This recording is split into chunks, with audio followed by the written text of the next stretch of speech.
Hello everyone, welcome back to our channel commerce corner.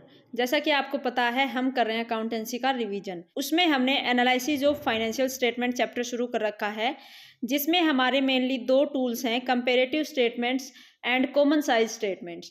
हमने पिछली class में comparative statements को अच्छे से पढ़ लिया है। आज हम अपना कॉमन साइज स्टेटमेंट्स जो है वो तैयार करना सीखेंगे कि किस तरीके से तैयार किया जाता है और ये होता क्या है। जैसे हम पिछला कंपेरेटिव स्टेटमेंट था, उसमें हम क्या कर रहे थे कि नहीं, 2 सालों की आपस में तुलना कर रहे थे। 2 सालों के हमारे जो भी डेटा थे, उन दोनों सालों में जो भी इंक्रीज या डिक्रीज हुआ उसका एक अलग कॉलम बना रहे थे। उसमें कितना परसेंट चेंज हुआ उसका हम अलग कॉलम बना रहे थे। लेकिन अब हम जो करेंगे अपना कॉमन साइज स्टेटमेंट, उसमें हम सबसे पहले तो हमें ये ध्यान रखना है कि कॉमन साइज में किन्हीं 2 सालों की 2 या 2 से ज़्यादा सालों की तुलना नहीं होती, बल्कि हम क्या करते हैं, एक ही साल के जो डेटा होते हैं उन्हीं का एनालिसिस करते हैं और जो टोटल होता है, एग्रीगेट जो होता है, उसके आधार पर हम सभी आइटम्स की जो है अपनी परसेंटेज निकालते हैं। मीन्स क्या कह रहा है कि कॉमन साइज स्टेटमेंट जो है वो क्या शो करता है, परसेंटेज शो करता है ईच एसेट्स की। हर एक एसेट्स की हम परसेंटेज निकालेंगे और किसके आधार पर निकालेंगे, हमारे टोटल एसेट्स के आधार पर निकालेंगे।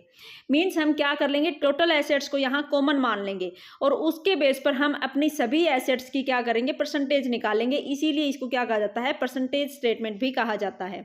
और इसके साथ साथ हम हर एक लायबिलिटीज के लिए क्या करेंगे, टोटल लायबिलिटीज जो हैं उनको बेस मान लेंगे, कॉमन मान लेंगे। इस तरीके से हम इसमें एनालिसिस करते हैं। इसमें हम जो भी बैलेंस शीट या स्टेटमेंट ऑफ P&L बनाते हैं, उसमें हमारे जो मेन क्वेश्चन में दिया होता है, पार्टिकुलर्स है हमारे। जैसे बैलेंस शीट का है तो पार्टिकुलर्स में एसेट्स हैं, लायबिलिटीज हैं। हमारे 2 सालों के डेटा यहाँ भी दिए मिलेंगे। लेकिन अब अगर हमें कॉमन साइज स्टेटमेंट के बेस पर एनालिसिस करने के लिए कहा जाता है, तो हम अब इनकी दोनों सालों की आपस में तुलना नहीं करेंगे, बल्कि क्या करेंगे, कोई भी एक साल है उसी साल के जो डेटा हैं अगर है उसमें टोटल एसेट्स को हम कॉमन मानकर सभी एसेट्स की उसके साथ तुलना करेंगे और टोटल लायबिलिटीज को भी हम क्या करेंगे, बेस मानेंगे, कॉमन मानेंगे और सभी अदर लायबिलिटीज की इस टोटल लायबिलिटीज के साथ हम तुलना करेंगे। जैसे हम अपने कंपेरेटिव स्टेटमेंट्स को हॉरिजॉन्टल एनालिसिस भी कह रहे थे। इट मीन्स हम क्या कर रहे थे कि नहीं, 2 सालों के डेटा हैं उनकी आपस में तुलना कर रहे थे। मीन्स हम हॉरिजॉन्टल वे में चल रहे थे। लेकिन अब हमारा जो कॉमन साइज स्टेटमेंट है उसको क्या नाम देते हैं, वर्टिकल एनालिसिस कहते हैं। क्योंकि इसमें हम क्या करते हैं कि अपनी बैलेंस शीट में सभी एसेट्स हैं और लायबिलिटीज हैं, उनका हम क्या कर रहे हैं कि टोटल हमारी जो एसेट्स हैं उनके साथ कंपैरिजन कर रहे हैं उसी साल के, और टोटल और जितनी भी हमारी लायबिलिटीज हैं उनका एनालिसिस कर रहे हैं हम टोटल लायबिलिटीज के साथ। इसलिए हम इसको कहते हैं वर्टिकल एनालिसिस। इसका फॉर्मेट क्या होता है, जैसे हम सबसे पहले अपने जो पार्टिकुलर्स और 2 सालों के जो डेटा होते हैं, यहाँ तक हमें क्वेश्चन दिया मिलेगा, पार्टिकुलर्स दिए मिलेंगे और 2 सालों के डेटा दिए मिलेंगे। अब हमें जो कॉमन साइज स्टेटमेंट तैयार करना है उसके लिए क्या करना पड़ेगा कि पहले एक साल की परसेंटेज निकालेंगे। यहाँ इस साल की सभी एसेट्स, सभी लायबिलिटी, स्टेटमेंट ऑफ P&L या इनकम स्टेटमेंट है तो यहाँ पर अपना रिवेन्यू फ्रॉम ऑपरेशंस होगा, सभी एक्सपेंसेस होंगे, अदर इनकम्स होंगी, सभी इसमें दिए मिलेंगे पार्टिकुलर्स में। और यहाँ जैसे मान लो हमारे 2023 के हैं, यहाँ 24 के डेटा है, तो अब 23 के जो डेटा हैं उसमें हम यहाँ परसेंटेज निकालने के लिए क्या करेंगे, टोटल एसेट्स को हम 100 मानेंगे। मीन्स हम कॉमन मानेंगे उसको, और उसके आधार पर जैसे टोटल एसेट्स को अगर 100 मानते हो और उन्हीं एसेट्स में अगर टेंजेबल एसेट्स आ जाता है, टेंजेबल एसेट्स का टोटल एसेट्स के साथ कंपैरिजन करना है हमें, ना कि दूसरे साल की टेंजेबल एसेट्स के साथ। और इसी तरह से हमें दूसरे साल का भी एनालिसिस कर लेना, कॉमन साइज स्टेटमेंट उसकी भी हमें तैयार कर लेनी है। कॉमन साइज स्टेटमेंट का भी हम एक न्यूमेरिकल देखते हैं। एक इनकम स्टेटमेंट है, किसी कंपनी 2014 और 15 का उस कंपनी का डेटा दे रखा है। उसमें कह रहा है कि नेट सेल, जिसे हम रिवेन्यू फ्रॉम ऑपरेशंस कहते हैं, एक 2014-15 का है उसमें 18 लाख है, और जो प्रीवियस ईयर 2013-14 है उसका 25 लाख है। 14-15 में हमारा 18 लाख हो जाता है, मीन्स डिक्रीज हो जाता है हमारा। यहाँ अब हम कॉमन साइज स्टेटमेंट कर रहे हैं। अब हमें क्या करना है कि जैसे कंपेरेटिव में हम इन दोनों सालों की तुलना कर रहे थे कि 2013-14 की तुलना में हमारा 14-15 में हमारा नेट सेल डिक्रीज हुआ है। ये हमें कंपैरिजन इसमें नहीं करना है। कॉमन साइज स्टेटमेंट अगर बनाना है तो अब हमें इनको इन 2014-15 की 18 लाख जो नेट सेल है और 2013-14 की जो 25 लाख सेल है, इसको हमें 100 मान लेना है। इसके बाद कॉस्ट ऑफ गुड सोल्ड, ये एक्सपेंसेस हैं हमें, जैसे 10 लाख हैं तो इन 10 लाख का अगर परसेंटेज निकालना है तो 10 लाख को हमें 18 लाख से डिवाइड करके 100 से मल्टीप्लाई करके इसकी परसेंटेज निकालनी है कि ये कितना परसेंट है टोटल हमारी रिवेन्यू का, टोटल सेल का। Cost of good sold means हमने बेचने वाले सामान को तैयार किया, उस पर जो कॉस्ट आई थी वो इसका कितना परसेंट है, हमें ये कैलकुलेट करना है। जैसे हमें सॉल्यूशन में क्या कह रहा है कि सबसे पहले तो क्या किया कि हमारा पार्टिकुलर्स हैं, सभी पार्टिकुलर्स को आप एज इट इज लिख लेंगे। नेट सेल लिख लिया इसने, इसके बाद कॉस्ट ऑफ गुड सोल्ड लिख लिया, इसके बाद टोटल सेल में से कॉस्ट ऑफ गुड सोल्ड को घटा दोगे तो हमारा ग्रॉस प्रॉफिट कैलकुलेट होगा। ये हम जो पिछले चैप्टर में पढ़ चुके हैं उस तरीके से हमें पहले तो क्या करना है, अपना प्रॉफिट एंड अपना statement of profit and loss या इनकम स्टेटमेंट हमें तैयार करना है। इसमें सभी इससे रिलेटेड डिटेल्स हमें क्वेश्चन में दे रखी हैं कि हमारा नेट सेल इतनी है, कॉस्ट ऑफ गुड सोल्ड इतना है, बाद ऑपरेटिंग एक्सपेंसेस इतने हैं, नॉन ऑपरेटिंग इतने हैं, डेप्रिसिएशन, इन सभी इंफॉर्मेशन के आधार पर हमें क्या करना है, इनकम स्टेटमेंट को पहले तैयार करना है और फिर दोनों सालों का हमें कॉमन साइज स्टेटमेंट तैयार करना है। इसमें सबसे पहले क्या किया, नेट सेल जो है 2013-14 की जो भी प्रीवियस ईयर होगा उसको हमें पहले लिखना होता है, करंट ईयर को हमें बाद में लिखना होता है। 2014 में जो हमारी नेट सेल थी वो कितनी बता रहा है ये कि 25 लाख थी और 2014-15 में ये 18 लाख थी। अब इसमें हमें दोनों सालों का कंपेरिजन ना करके ये क्या करना है कि परसेंटेज निकालनी है दोनों सालों की, तो इन दोनों को हम 100 मान लेंगे। 25 लाख को 2013-14 में 100 मान लेंगे और 18 लाख को हम क्या करेंगे 2014-15 में 100 मान लेंगे। अब इसमें से हम क्या करते हैं कि जो टोटल रिवेन्यू होता है उसमें से हम एक्सपेंसेस जो घटाते थे तो उन एक्सपेंसेस में यहाँ कॉस्ट ऑफ गुड सोल्ड हमें दे रखा है। 2013-14 में हमारा जो 12 lakh cost of good sold था उसको हमें क्या करना है कि नेट सेल के साथ कंपेरिजन करना है। अब हमें यहाँ क्या करना है कि इस साल को हम बाद में देखेंगे 2014-15, हमें अपनी नेट एसेट्स के साथ अब इन सभी एक्सपेंसेस का, इन ग्रोस प्रॉफिट का, टोटल प्रॉफिट का कंपैरिजन करना है। अब इस कॉस्ट ऑफ गुड सोल्ड का परसेंटेज निकालने के लिए हम क्या करेंगे, टोटल हमारा कॉस्ट ऑफ गुड सोल्ड जो 12 लाख का है उसको हम किससे डिवाइड करेंगे, हमने जिसको 100 माना है नेट सेल को, 25 लाख को हमने कॉमन लिया है, यहाँ पे हमने 100 माना है। 25 लाख से आप डिवाइड करोगे, 100 से मल्टीप्लाई करोगे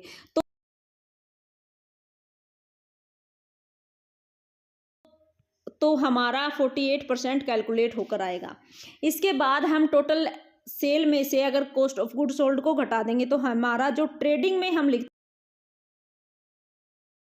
थे, ग्रोस प्रॉफिट कैलकुलेट करते थे, वो कैलकुलेट होकर आता है हमारा 13 लाख। अब हमें क्या करना है, इस 13 लाख का भी परसेंटेज निकालना है कि ये टोटल सेल का कितना परसेंट है। इसके लिए हम क्या करेंगे, 13 लाख को 25 लाख जो हमारी सेल हुई थी उसके साथ कंपैरिजन करना है तो उससे डिवाइड करेंगे, 100 से मल्टीप्लाई करेंगे, ये हमारा यहाँ पर 52% कैलकुलेट हो जाएगा। इसके बाद इसमें से क्वेश्चन में हमें क्या कह रहा है कि कॉस्ट ऑफ गुड सोल्ड घटाने के बाद जो टोटल आपका ग्रोस प्रॉफिट आया होगा, ग्रोस प्रॉफिट यहाँ कैलकुलेट हो जाता है सेल में से गुड सोल्ड घटाने के बाद।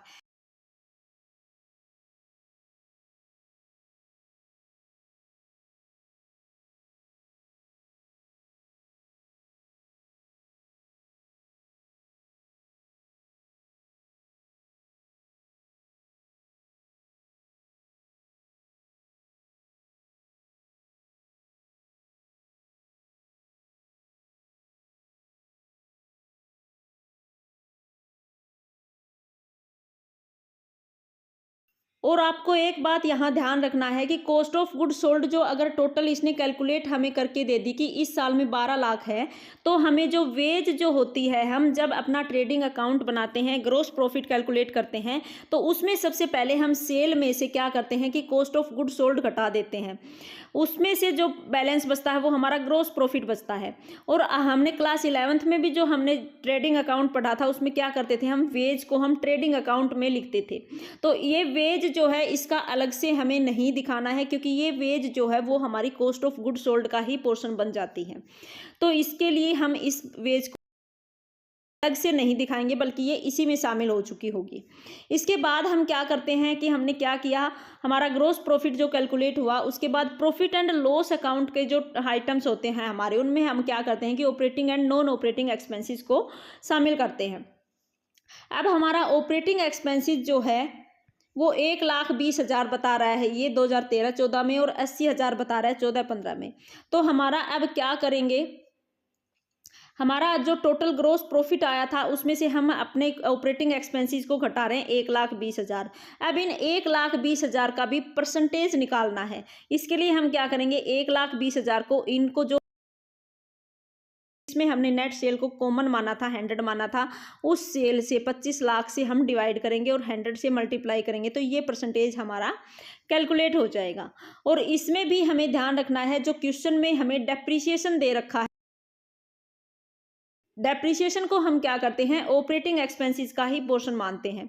तो इस डेप्रीशिएशन के लिए भी हमें अलग से कैलकुलेशन नहीं करनी है, क्योंकि टोटल ऑपरेटिंग एक्सपेंसेस जो दिखाए हैं उसी में हमने इसको इंक्लूड कर रखा है, तो इसको अलग से दिखाने की ज़रूरत नहीं है। इसके बाद हम ऑपरेटिंग के बाद क्या करते हैं कि अपनी जो ग्रॉस प्रॉफिट है, अपना ग्रॉस प्रॉफिट है, अगर उसमें से ऑपरेटिंग एक्सपेंसेस को घटा देते हो तो हमारी ऑपरेटिंग इनकम बचती है। लेकिन ऑपरेटिंग इनकम में अपने नॉन ऑपरेटिंग एक्सपेंसेस को भी घटाते हैं तो हमारा नेट प्रॉफिट बचता है।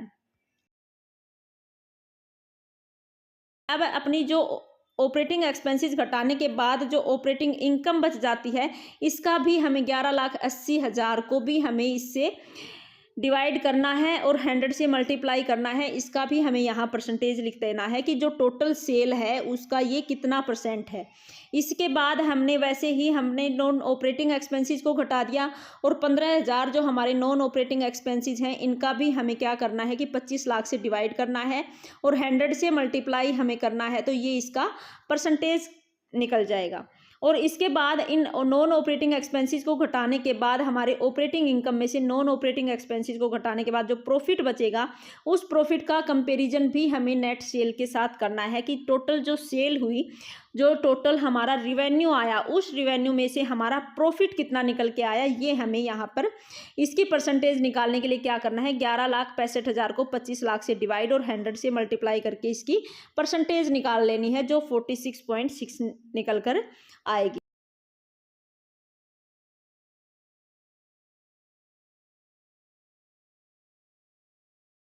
इसी तरीके से हमें ये सभी आइटम्स जो हैं 14-15 में भी इसी तरीके से 18 लाख जो नेट सेल है उसको 100 मानकर सभी का आपस में हमें परसेंटेज निकाल लेना है, हर एक अपने एक्सपेंसेस और इनकम का। इस तरीके से हमारा कॉमन साइज इनकम स्टेटमेंट तैयार हो जाता है। ऐसे ही अगर हमें बैलेंस शीट बनाने की कहता है तो बैलेंस शीट भी हम इसी तरीके से तैयार करेंगे। जैसे हम अपने इनकम स्टेटमेंट में रिवेन्यू फ्रॉम ऑपरेशंस को या नेट सेल को 100 मान रहे थे, कॉमन मान रहे थे, यहाँ बैलेंस शीट में हम क्या करेंगे,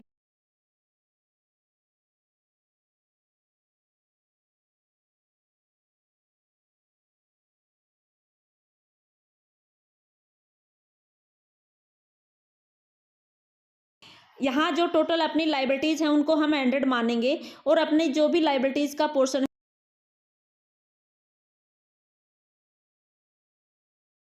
है, जैसे शेयर कैपिटल दे रखा है, रिजर्व एंड सरप्लस दे रखा है, जैसे 15 लाख शेयर कैपिटल है, इसका कंपैरिजन अब हमें करना किसके साथ है, टोटल लाइबिलिटीज के साथ करना है।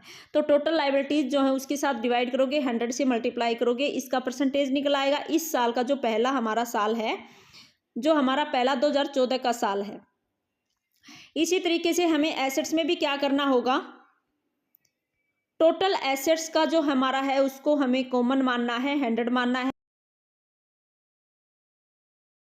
और जो भी हमारी एसेट्स हैं, फिक्स्ड में हमारी टेंजेबल एसेट्स हैं, इनटेंजेबल एसेट्स हैं, जैसे टेंजेबल 14 लाख की हैं तो 14 लाख को हमें क्या करना है, 41,50,000 से डिवाइड करना है, 100 से मल्टीप्लाई, इस तरीके से इसकी भी परसेंटेज निकाल लेनी है। जैसे यहाँ दे रखा है कि 2014 का जो डेटा है वो यहाँ है, 15 का डेटा यहाँ है, टोटल इसकी लाइबिलिटीज़ जो आती हैं, इक्विटी एंड लाइबिलिटीज़ का टोटल ये है।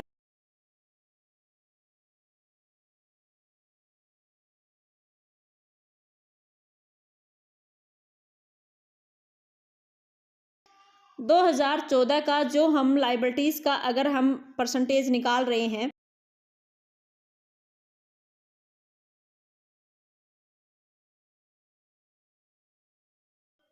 हमें ये पोर्शन अपना क्वेश्चन में दिया मिलेगा। हमें सिर्फ अपने ये 2 कॉलम तैयार करने होंगे। तो इसके लिए क्या करेंगे,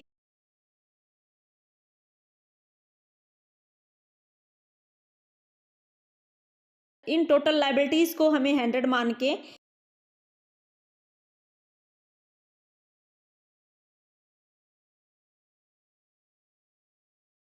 में शेयर कैपिटल्स का अगर हमें परसेंटेज निकालना है तो 15 लाख को 41,50,000 से डिवाइड करके 100 से मल्टीप्लाई करके ये परसेंटेज निकाल लेंगे।